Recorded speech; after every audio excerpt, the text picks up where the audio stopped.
प्यारे बच्चों, सुप्रभात। हम पढ़ रहे हैं भक्तिन। आगे पढ़ते हैं। पर वह मूर्ख है या विद्या बुद्धि का महत्व नहीं जानती, यह कहना असत्य कहना है। अपने विद्या के अभाव को वह मेरी पढ़ाई लिखाई पर अभिमान करके घर लेती है। एक बार जब मैंने सब काम करने वालों से अंगूठे के निशान के स्थान में हस्ताक्षर लेने का नियम बनाया था, तब भक्तिन बड़े कष्ट में पड़ गई, क्योंकि एक तो उससे पढ़ने की मुसीबत नहीं उठाई जा सकती थी, दूसरे सब गाड़ी वाहन दाइयों के साथ बैठकर पढ़ना उसकी वयोवृद्धता का अपमान था। अतः उसने कहना आरंभ किया, हमारे मलकिन तो रात दिन किताबियन में गड़ी रहते हैं। अब हमहू पढ़े लगब तो घर गृहस्थी कौन देखी सुनी। पढ़ाने वाले और पढ़ने वाले दोनों पर इस तर्क का ऐसा प्रभाव पड़ा कि भक्तिन इंस्पेक्टर के समान क्लास में घूम घूम कर किसी के आ ई की बनावट, किसी के हाथ की मंदता, किसी की बुद्धि की मंदता पर टीका टिप्पणी करने का अधिकार पा गई। उसे तो अंगूठा निशानी देकर वेतन लेना नहीं होता, इसी से बिना पढ़े ही वह पढ़ने वालों की गुरु बन बैठी। वह अपने तर्क ही नहीं, तर्कहीनता के लिए भी प्रमाण खोज लेने में पटु है। अपने आप को महत्व देने के लिए ही वह अपनी मालकिन को असाधारणतया देना चाहती है, पर इसके लिए भी प्रमाण की खोज ढूंढ आवश्यक हो उठती है। जब एक बार मैं उत्तर पुस्तकों और चीज़ों को लेकर व्यस्त थी, तब भक्तिन सबसे कहती, घूमी वो बिचरियो तो दिन रात काम में झुकी रहती है, और तू पचे घूमती फिरती हो, चलो तनिक हाथ बटाए ले। सब जानते थे कि ऐसे कामों में हाथ नहीं बटाया जा सकता, अतः उन्होंने अपनी असमर्थता प्रकट कर भक्तिन से पिंड छुड़ाया। बस इसी प्रमाण के आधार पर उसकी सब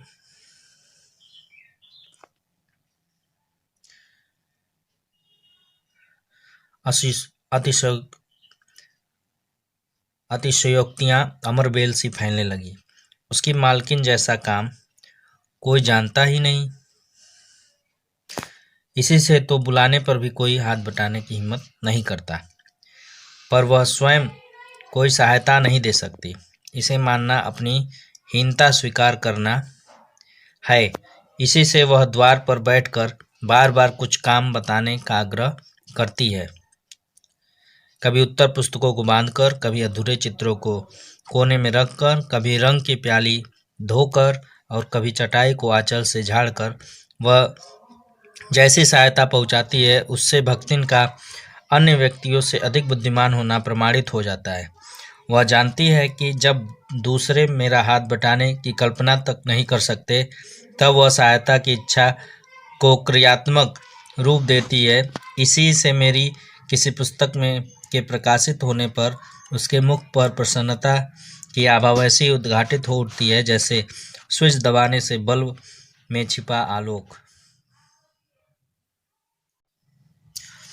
वह सुने में उसे बार बार छूकर, आंखों के निकट ले जाकर और सब ओर घुमा फिराकर मानो अपनी सहायता का अंश खोजती है, और उसकी दृष्टि में व्यक्त आत्मघोष कहता है कि उसे निराश नहीं होना पड़ता। यह स्वाभाविक भी है। किसी चित्र को पूरा करने में व्यस्त मैं जब बार बार कहने पर भी भोजन के लिए नहीं उठती, तब वह कभी दही का शरबत, कभी तुलसी की चाय वहीं देकर भूख का कष्ट नहीं सहने देती। दिन भर के कार्य भार से छुट्टी पाकर जब मैं कोई लेख समाप्त करने या भाव को छंदबद्ध करने बैठती हूँ, तब छात्रावास की रोशनी बुझ चुकती है। मेरी हिरनी सोना तख्त के पैताने फर्श पर बैठकर पाघुर करना बंद कर देती है। कुत्ता बसंत छोटी मचिया पर पंजों में मुख रखकर आंखें मूंद लेता है और बिल्ली गोधूली मेरे तकिए पर सिकुड़ कर सो रहती है। पर मुझे रात की निस्तब्धता में अकेली न छोड़ने के विचार से कोने में दरी के आसन पर बैठकर बिजली की चकाचौंध से आंखें मिचमिचाती हुई भक्तिन प्रशांत भाव से जागरण करती है।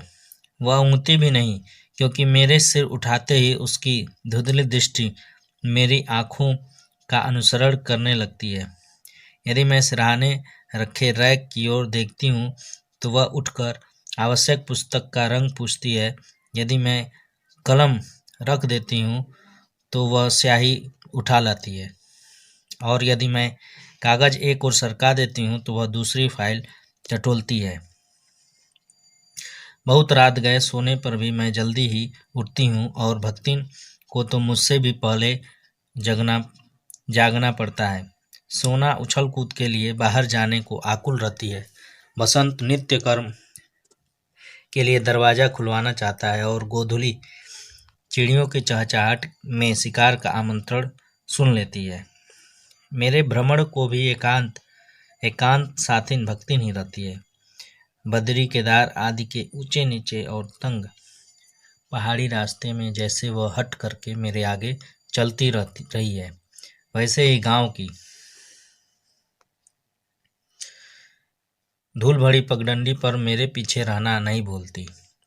किसी भी समय कहीं भी जाने के लिए प्रस्तुत होते ही मैं भक्तिन को छाया के समान साथ पाती हूँ। युद्ध को देश की सीमा में बढ़ते देख जब लोग आतंकित हो उठे, तब भक्तिन के बेटी दामाद उसके नाती को लेकर बुलाने आ पहुँचे, पर बहुत समझाने बुझाने पर भी वह उनके साथ नहीं जा सकी। सबको वह देख आती है, रुपया भेज देती है, पर उनके साथ रहने के लिए मेरा साथ छोड़ना आवश्यक है, जो संभवतः भक्तिन को जीवन के अंत तक स्वीकार न होगा। जब गत वर्ष युद्ध के भूत ने वीरता के स्थान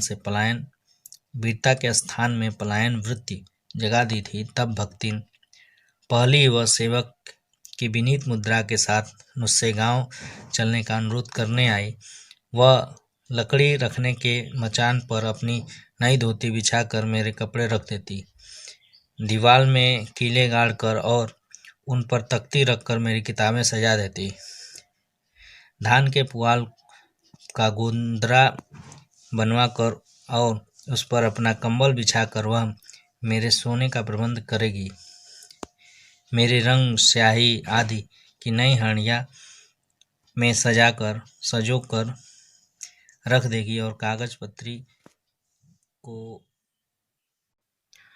को छीके में यथाविधि एकत्र कर देगी।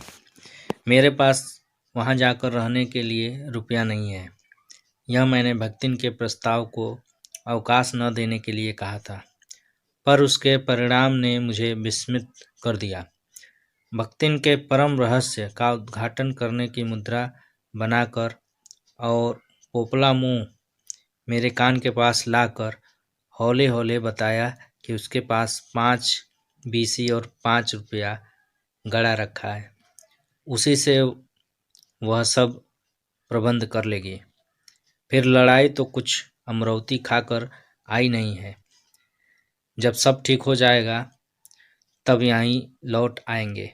भक्तिन की कंजूसी के प्राण पूंजीभूत होते होते पर्वताकार बन चुके थे, परंतु इस उदारता के डायनामाइट ने क्षण भर में उन्हें उड़ा दिया। इतने थोड़े रुपए का कोई महत्व नहीं, परंतु रुपए के प्रति भक्तिन का अनुराग इतना प्रख्यात हो चुका है कि मेरे लिए उसका परित्याग मेरे महत्व की सीमा तक पहुंचा देता है। भक्तिन और मेरे बीच में सेवक स्वामी का संबंध है, यह कहना कठिन है, क्योंकि ऐसा कोई स्वामी नहीं हो सकता जो इच्छा होने पर भी सेवक को अपनी सेवा से हटा न सके, और ऐसा कोई सेवक भी नहीं सुना हो गया जो स्वामी के चले जाने का आदेश पाकर अवज्ञा से हंस दे।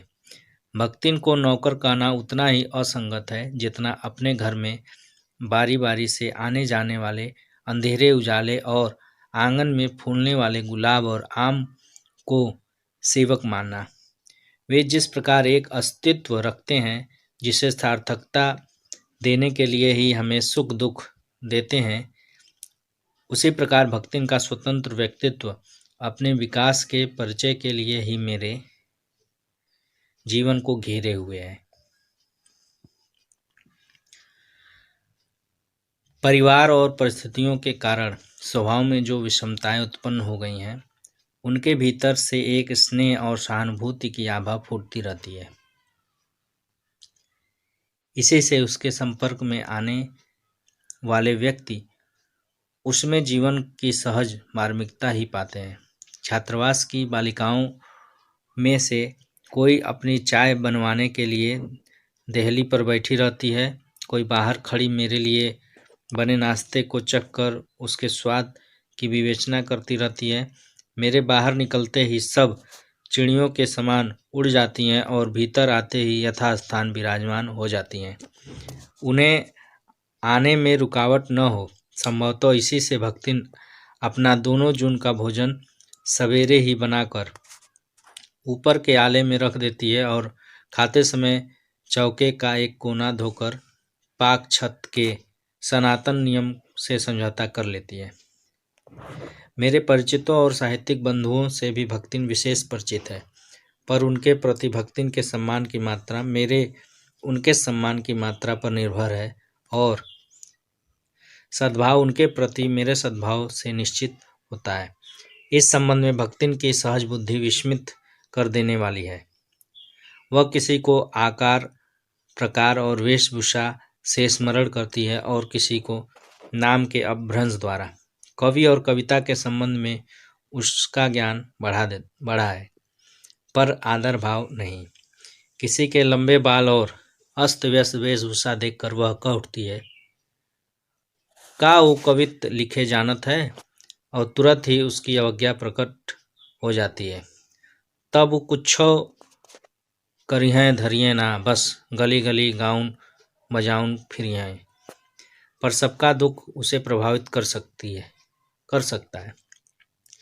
विद्यार्थी वर्ग में से कोई जब कारागार का अतिथि हो जाता है, तब उस समाचार को व्यथित भक्तिन बीता बीता भरे लड़कन का जेहल कलयुग रहा 3 रहा, अब परलय हो जाई।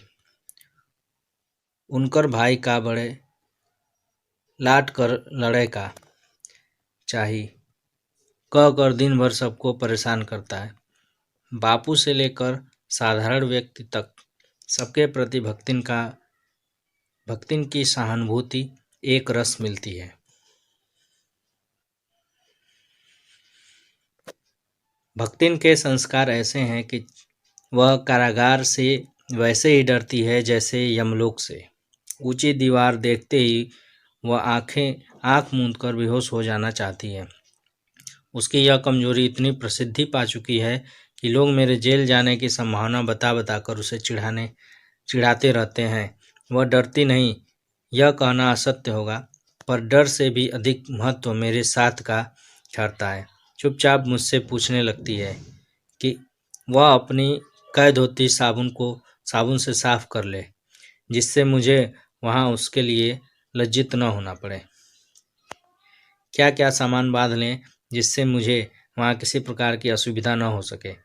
ऐसी यात्रा में किसी को किसी के साथ जाने का अधिकार नहीं। यह आश्वासन भक्तिन के लिए कोई मूल्य नहीं रखता। वह मेरे न जाने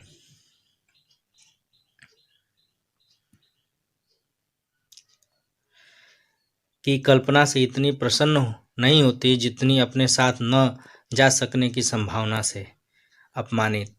भला ऐसा अंधेर हो सकता है जहाँ मालिक वहाँ नौकर। मालिक को ले जाकर बंद कर देने से इतना अन्याय नहीं, पर नौकर को अकेले मुक्त छोड़ देने से पहाड़ के बराबर अन्याय है।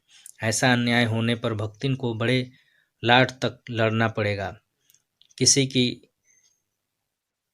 किसी की माई यदि बड़े लाट तक नहीं लड़ी तो नहीं लड़ी, पर भक्तिन का तो बिना लड़े काम ही नहीं चल सकता। ऐसे विषम प्रतिद्वंदियों की स्थिति कल्पना में भी दुर्लभ है। मैं प्रायः सोचती हूँ जब ऐसा बुलावा आ पहुँचेगा जिसमें न धोती साफ करने का अवकाश रहेगा, न सामान बांधने का, न भक्तिन के रुकने का अधिकार होगा, न मुझे रोकने का, तब चीर विदा के अंतिम क्षणों में यह देहातिन वृद्धा क्या करेगी और मैं क्या करूँगी। भक्तिन की कहानी अधूरी है, पर उसे खोकर मैं इसे पूरा नहीं करना चाहती। अब यह पाठ समाप्त हुआ। आपको अभ्यास प्रश्न प्राप्त हो जाएगा। धन्यवाद।